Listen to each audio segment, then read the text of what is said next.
మంచి ఉద్యోగాలు ఇవ్వండి వాళ్ళకి, వాళ్ళ కమ్యూనికేషన్ లాంగ్వేజ్ ఇంగ్లీష్ ఉండాలి. కానీ మన సాంస్కృతికమైనటువంటి లాంగ్వేజ్ మాత్రం మన మాతృభాష ఉండాలి. అది మన పిల్లలకు తప్పకుండా మేము నేర్పించాలి. అమ్మ మొదటి దైవము, ఆవు పాలు మధురము, ఇటుక గోడ మందము, ఈల పాట విందము, ఎలుక వలన నచ్చము, ఏరుకెట్టు ప్రతిష్టము, అది మీ బిడ్డలకు నేర్పాలి. తల్లిదండ్రుల మీద దయలేని పుత్రుడు పుట్టనేమి, వాడు గిట్టనేమి, పుట్టలోని చెదలు పుట్టవా గిట్టవా అని మన బిడ్డలకు నేర్పించాలంటే మాతృభాష కావాలి. ఇంతమందిలో కూర్చున్నారు కదండి, కొంతమంది ఇంగ్లీష్ మీడియంలో చదివిన వాళ్ళు కూడా ఉన్నారు కదండి. ఇలా ఎవరికన్నా కళ ఇంగ్లీష్లో వచ్చిందా చెప్పండి ఎప్పుడన్నా? ఇల్లు ఎవరికన్నా లేచి సార్ నేను ఇంగ్లీష్ మీడియం స్కూల్ చదివిన సార్ షాద్నగర్లో నా కళ ఇంగ్లీష్ వస్తాను ఎవరంటే వాళ్ళకి 2000 రూపాయలు ఇచ్చిపోతారు.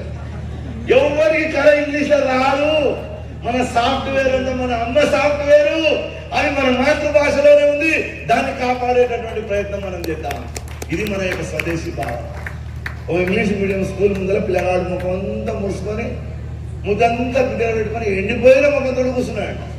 ఓ పేరెంట్ ఇంకొక ఆయన వాళ్ళ పిల్లగాని తీసుకుపోనికి వచ్చి ఆ నిలబడ్డాడు. చూసిండు, ఎందుకబ్బా వీడు ముఖం ఇట్లా పెట్టుకున్నాడు. దగ్గరికి పోయి, బాబు ఇంటికి పోవా నువ్వు, ఇంకెవరు రాలేదు అన్నాడు. ఎవరు రాలేదు? మీ అమ్మ లేదా? మా అమ్మ లేదు అన్నాడు. మా అమ్మ లేదా అంటే నీకు జాలి కలిగింది. పాపం బండి ఆపి స్టాండ్ వేసి అడిగింది, మరి మీ నాయన? నాయన లేడు అన్నాడు. నాయన లేడడానికి ఇలా కళ్ళకి నీళ్ళే వస్తున్నాయి. ఇక దగ్గరికి మరి నేను ఎవరు తీసుకపోతారు కానీ మా మమ్మీ అన్నాడు. వాళ్ళు వచ్చి అంటే వాడికి అమ్మ నాన్న లేదో అడిగింది, మా మమ్మీ అంటున్నాడు. వాడు ఇవాళ మిమ్మల్ని అందరినీ కోరుతుంది, ఇక్కడ వాళ్ళు ఇళ్లలో అమ్మ నాన్న అని పిలిపించుకోండి మీ పిల్లలతోటి. వాడు ఎప్పుడు మీ హృదయంతో కనెక్ట్ అయి ఉంటాడు, మీ భావంతో కనెక్ట్. మా మమ్మీ అనేది మురిసిపోకండి, డాడీ అనేది మురిసిపోకండి. ఇది స్వదేశీ భావన అంటే ఇది. ఇంకా 4వది కుటుంబ ప్రబోధం.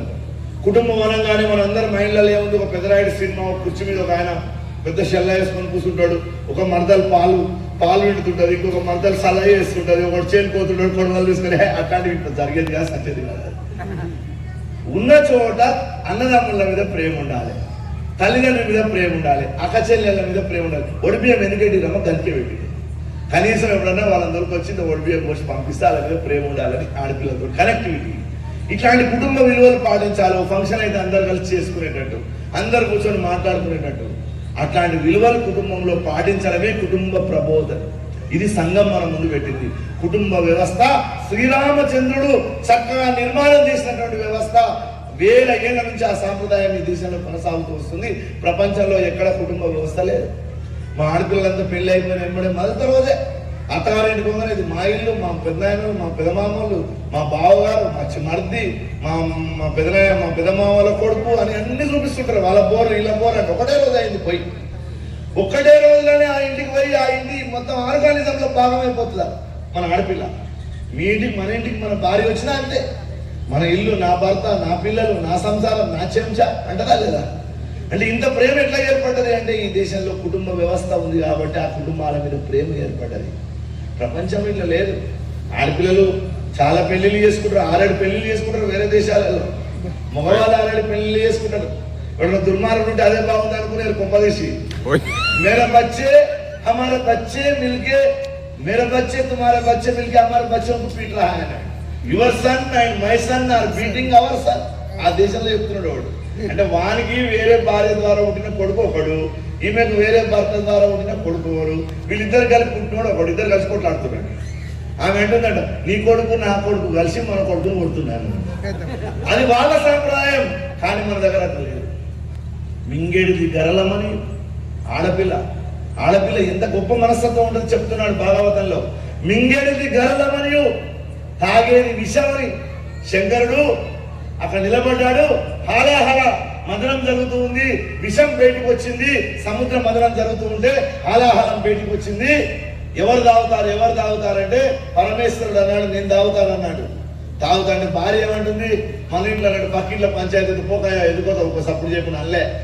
మింగేడిది గరళమని, తాగేది విషమని, మింగేడి వాడు విభుండని, తాగేవాడు తన భర్త అని, మేలని ప్రజకు, ఈ ప్రజలందరికీ మేలు జరగాలని మింగుమనే సర్వమంగళ తన మంగళ సూత్రమునెంతో మది నమ్మినదు అంటాడు ఈ దేశంలో ఒక సాంప్రదాయం. ఆమె తాగేది విషమని, తాగేవాడు తన భర్త అని, ఈ ప్రజలందరికీ మేలు జరుగుతుందని తాగుపో అని భర్తను అన్నదట. ఎందుకన్నదట? ఆమె మంగళసూత్రాన్ని ఎంత గట్టిగా నమ్మిందో ఆ తల్లి అంటాడు. అంత కుటుంబ వ్యవస్థ భర్తను గురించి అంత గొప్పగా వర్ణించినటువంటి దేశం ఇది. మరి భర్తనే కాదు, భర్తలు కూడా చెప్పారు. హరిశ్చంద్రుడు అంటాడు, రాజ్య వియోగములకై పరితపించను మహారణ్య వాసాలి. ఇవన్నీ జరిగినప్పుడు కుంభమేళాలు అయినప్పుడు ఆ కుంభమేళాకు వెళ్ళి ఆ నదిలో మునిగి స్నానం చేసి ఆ సూర్యుడికి నమస్కారం చెప్పి ఇన్ని నీళ్లు వదిలిపెట్టి దండం పెట్టుకొని వస్తాం. అది ఎప్పటిది అనుకుంటున్నారు?